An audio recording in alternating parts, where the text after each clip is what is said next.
Okay, student, today I will start first lecture of business finance, BCom third semester, group B, paper 2. Syllabus I think everyone knows, no need to explain, but फिर भी मैं आपको बता देता हूँ कि syllabus क्या है।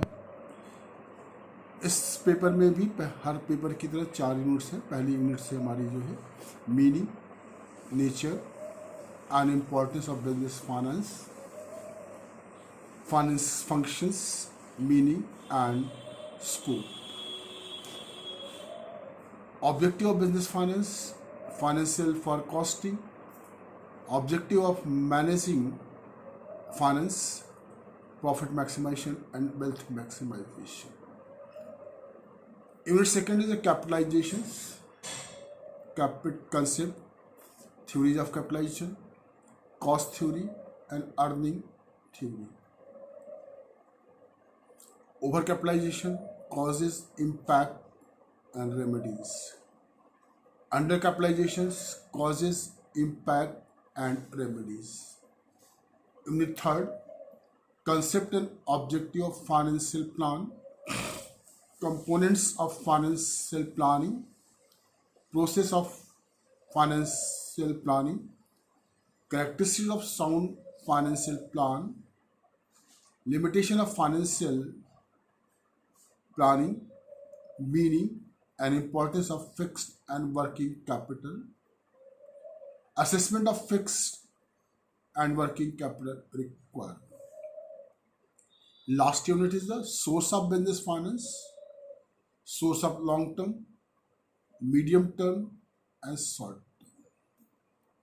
business finance.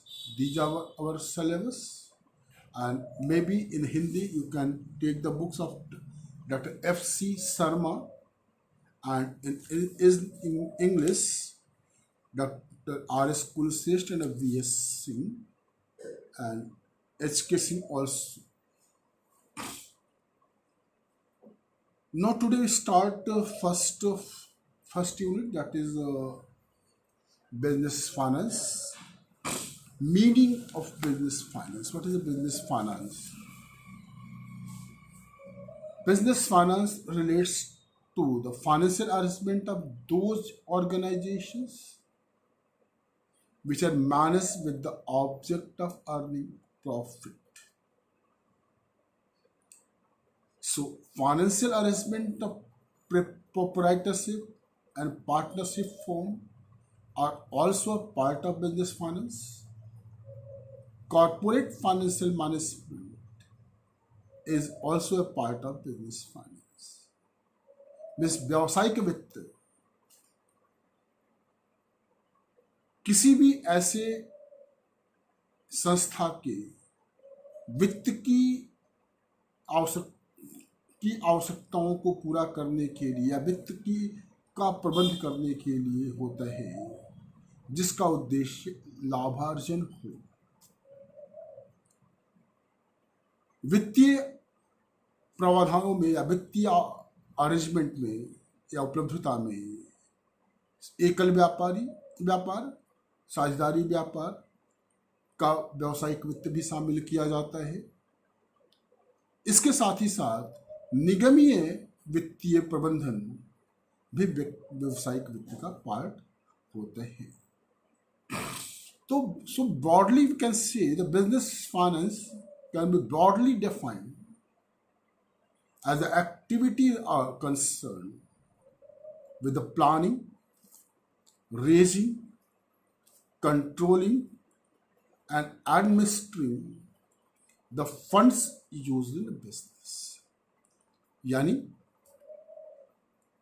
व्यावसायिक वित्त को विस्तृत शब्दों में हम कह सकते हैं कि किसी भी संस्था के लिए व्यावसायिक क्रियाकलापों के लिए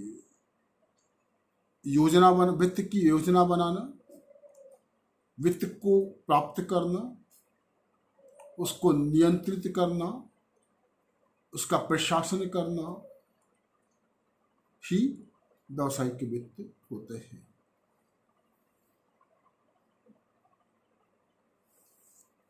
according to गुथमैन and Duggal,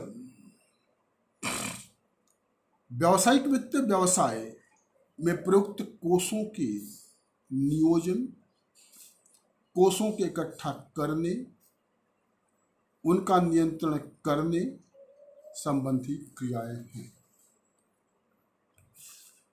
business finance is defined as the activity concerned with the planning, raising, controlling and administering of funds used in the business.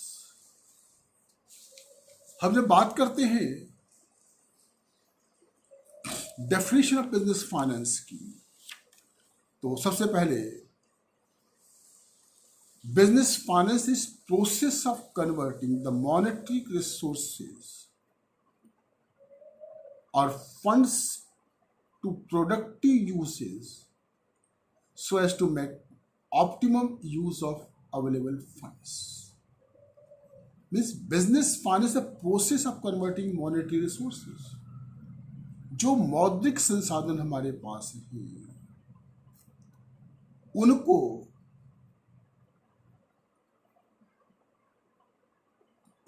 उनकी उस प्रक्रिया को हम व्यावसायिक वित्त कहेंगे, जैसे फंड को किसी उत्पादक कार्यों में प्रयुक्त करके उसका अधिकतम उपयोग किया जा सके। इसमें दो तीन चीजों का डिफरेंस हम लेते हैं। यहाँ दो तीन चीजें आती हैं, finance, what is finance, what is money and what is capital and what is credit. Money is largely accepted as a medium of exchange, determinants of value, and a means of storing value. यानी मुद्रा का अर्थ जो विस्तृत स्वरूप में स्वीकृत हो, विस्तृत रूप से स्वीकृत हो सभी के द्वारा, जो लेन देन में प्रयुक्त किया जाए, विनिमय का कार्य करे। डिटर्मिनेशन ऑफ वैल्यू, जो किसी भी वैल्यू को, कीमत को रख सके, स्टोर कर सके, और मीन्स ऑफ स्टोरिंग वैल्यू, जिसकी कीमत का निर्धारण कर सके और उसका स्टोरेज कर सके या उसको भविष्य के लिए रख सके। दूसरी चीज आती है मीन्स ऑफ कैपिटल, पूंजी का क्या मतलब। Capital is a relationship with all those materials which help in generating wealth. यानी पूंजी उनका संबंध उन सभी तत्वों से है जो संपत्ति क्रिएट करने में हेल्प करते हैं या प्रयोग करते हैं, हमें मदद करते हैं। नेक्स्ट चीज आती है मीनिंग ऑफ क्रेडिट, साख क्या है। So credit is amount given by way of loan and some debt in terms of units acceptable in the economy. यानी साख से यहाँ से दिए गए ऋण, given by way of loan, कोई भी राशि जो ऋण के रूप में दी जाए, जो कि एक समय के निश्चित समय के पश्चात विथ इंटरेस्ट या ब्याज के साथ वापस किया जाए, वो हमारी साख या क्रेडिट कहलाती है। नो हम डिस्कस करते हैं स्कोप ऑफ बिजनेस फाइनेंस, व्यावसायिक वित्त का क्षेत्र क्या हो सकते हैं।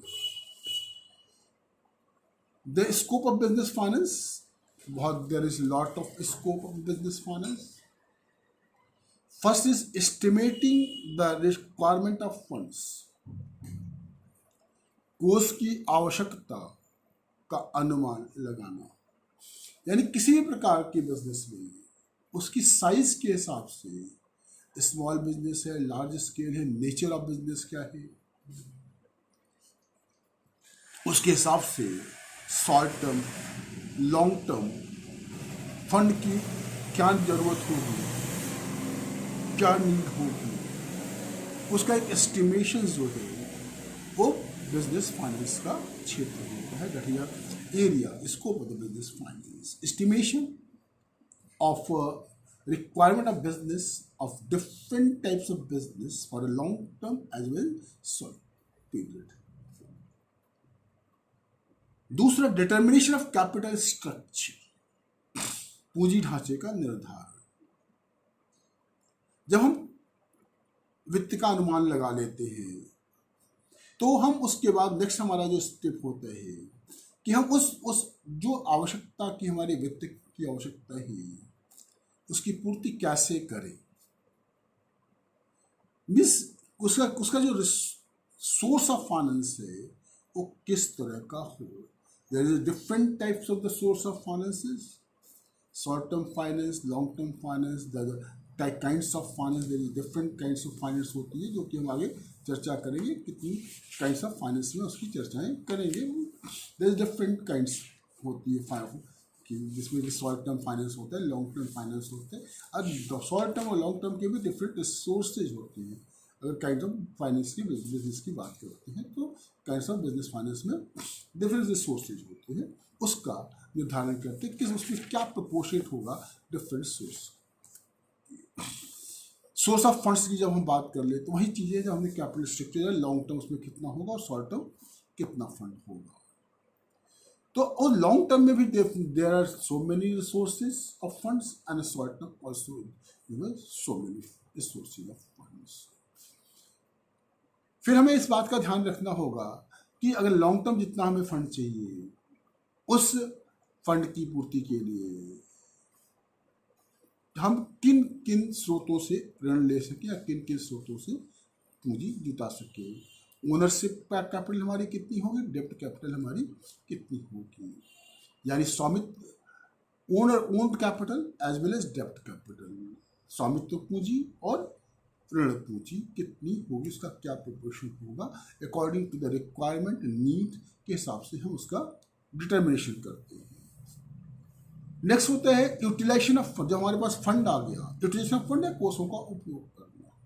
हमने फंड की आवश्यकता का अनुमान लगाया और उसके हिसाब से डिफरेंट कैपिटल कितना शॉर्ट टर्म और लॉन्ग टर्म का डिटर्मिनेशन किया। फिर उसके डिफरेंट सोर्सेस हमने फंड अपने पास अरेंज कर लिया। नेक्स्ट हमारा उपयोग होता है कि उसका कैसे यूटिलाइजेशन किया जाए या किन किन तरह पे उसका उपयोग किया जाए। वित्त प्राप्त करने के पश्चात इसका काम होता है, ताकि उस टोटल रिसीव जो हमारे अवेलेबल फंड है उसका इस तरह से उपयोग किया जाए कि मैक्सिमम उससे रिटर्न हमें मिल सके। Means maximum utilization of available resources जो मेन इकोनॉमिक्स का बेसिक फंडा होते हैं कि always you use the available resources as much as possible to reach maximum utilization of that resource। Same वित्त फाइनेंस के लिए भी है कि हम वित्त का प्रयोग उस प्रकार से करते हैं कि उसके द्वारा हम अपने जो संसाधन है उसका अधिकतम उपयोग कर सकें। इसके बाद होते हैं एलोकेशन ऑफ सरप्लस। हमने फंड का रेज किया, उसको ज़रूरत के हिसाब से, उसकी प्रॉपर्टी के हिसाब से, उसकी लिक्विडिटी के हिसाब से उसका यूटिलाइजेशन किया ताकि मैक्सिमम हमें रिटर्न मिल सके।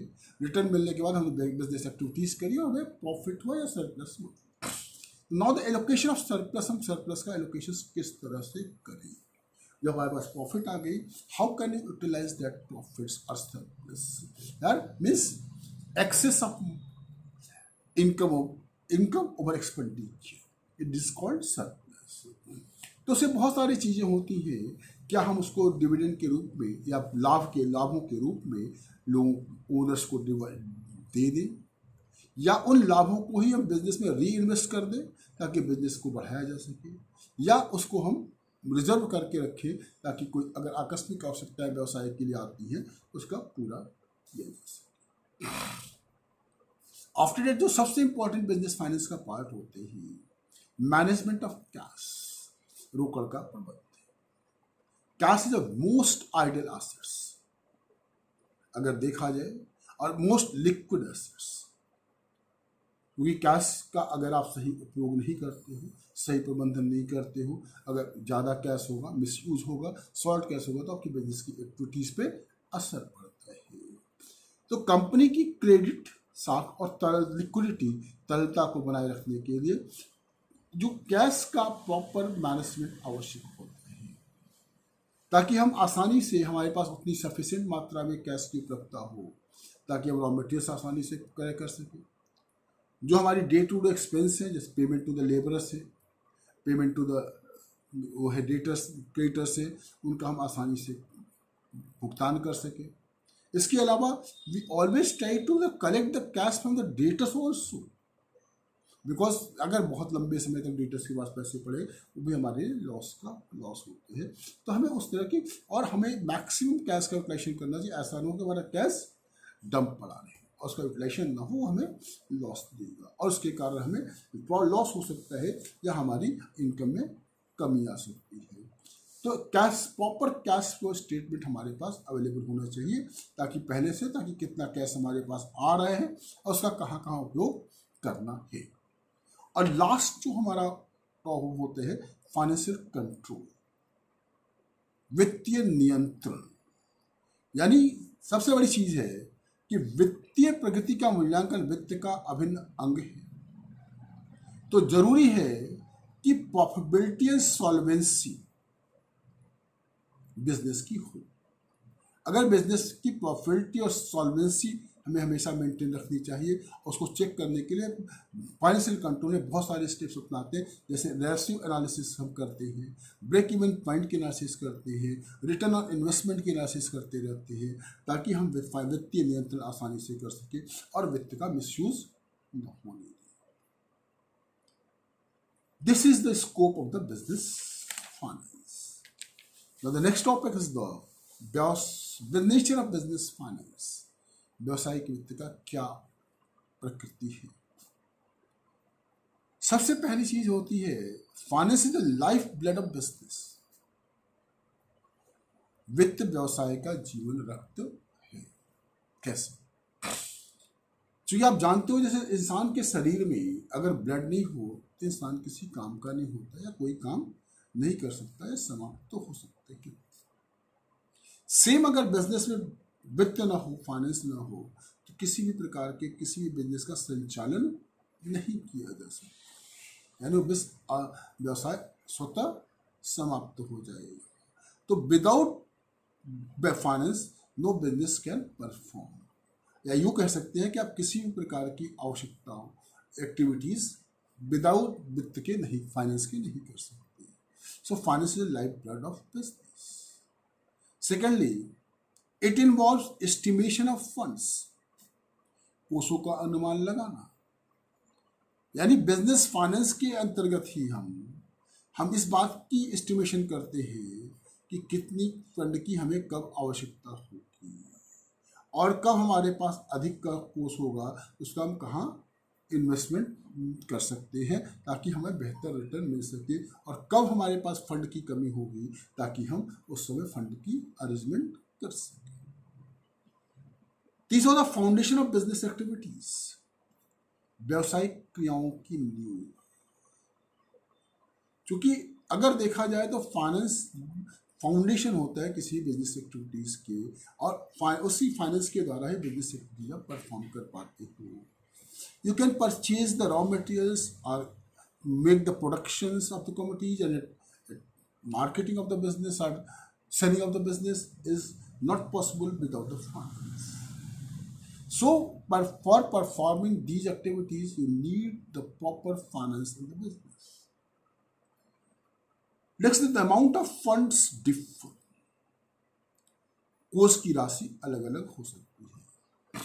हर बिजनेस के लिए उसकी आवश्यकताओं के अनुसार, उसकी नीड के अनुसार जो रिक्वायरमेंट ऑफ फंड है वो डिफर कर सकता है, क्योंकि हर बिजनेस का अपना नेचर अलग होता है, उसकी साइज अलग होती है, उसके रिक्वायरमेंट ऑफ फंड्स अलग अलग होती है।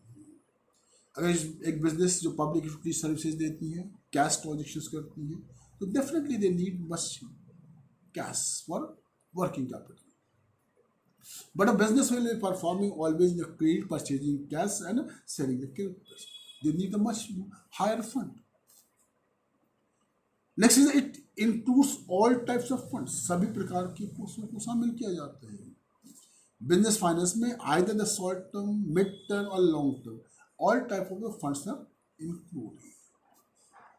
Lastly the availability of sufficient funds, समुचित वित्त की उपलब्धता, यानी बिजनेस को स्मूथली चलाने के लिए एक accurate amount of fund finance की आवश्यकता होती है, वो बहुत जरूरी होती है.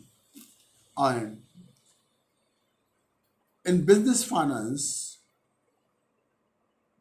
Fix and working both type of capital is included.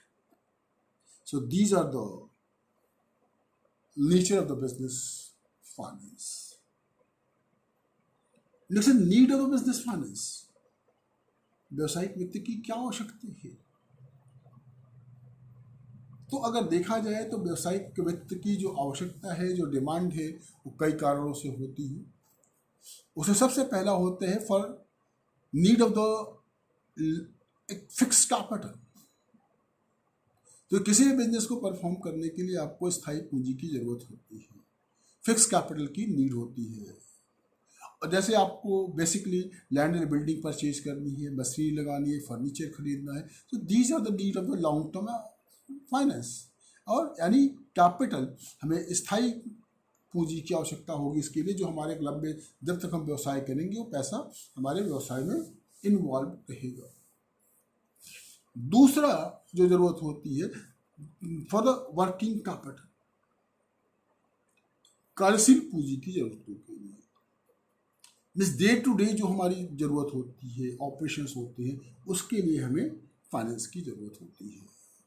जैसे हमें रॉ मटेरियल खरीदना है, वेजेस पे करना है, सैलरीज पे करना है, फ्रेट पे करना है, या क्रेडिटर्स, ये सारी चीज़ें हैं, तो उन सारी चीज़ों के लिए हमें फाइनेंस की ज़रूरत होती है, उसकी आवश्यकता होती है.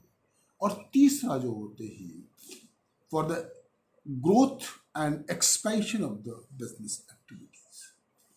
कि कोई भी व्यवसाय जिस स्तर पे काम कर रहा है उसी स्तर पे नहीं रहना चाहता, वो सदैव अपने आप को बढ़ाना चाहते हैं. तो एक्सपेंशन धीरे धीरे होगा, उसका विस्तार होगा, तो उसे और ज़्यादा वित्त की आवश्यकता होती है. यानी एक्सपेंशंस के लिए और विस्तार के लिए भी वित्त की आवश्यकता होती है. नेक्स्ट, एक फर्म पर्याप्त मात्रा में वित्त प्राप्त करने, इंपॉर्टेंस ऑफ बिजनेस फाइनेंस, व्यवसायिक वित्त का क्या महत्व. There is so many importance of business finance. If a business arranges proper finance, they get so many advantages. If you have a sufficient amount of the funds is available, finance is available, you are capable to produce and what business cycle, purchase of raw material, productions, supply, these activities will perform easily.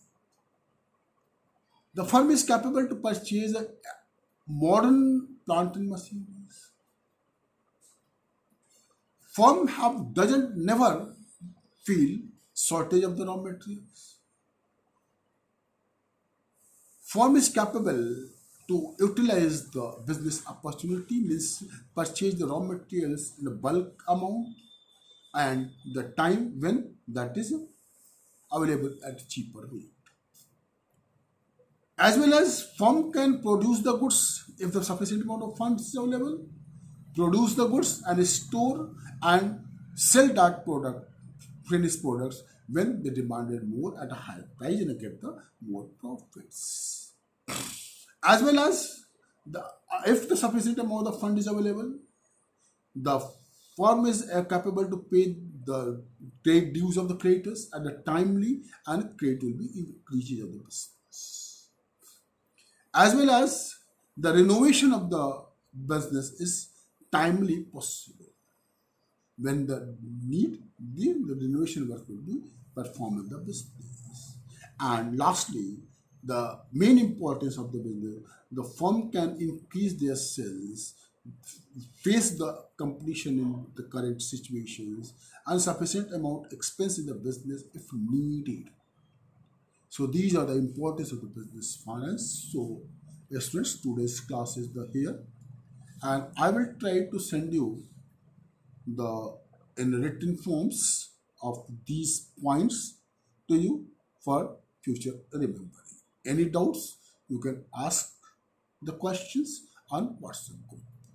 Okay, thanks.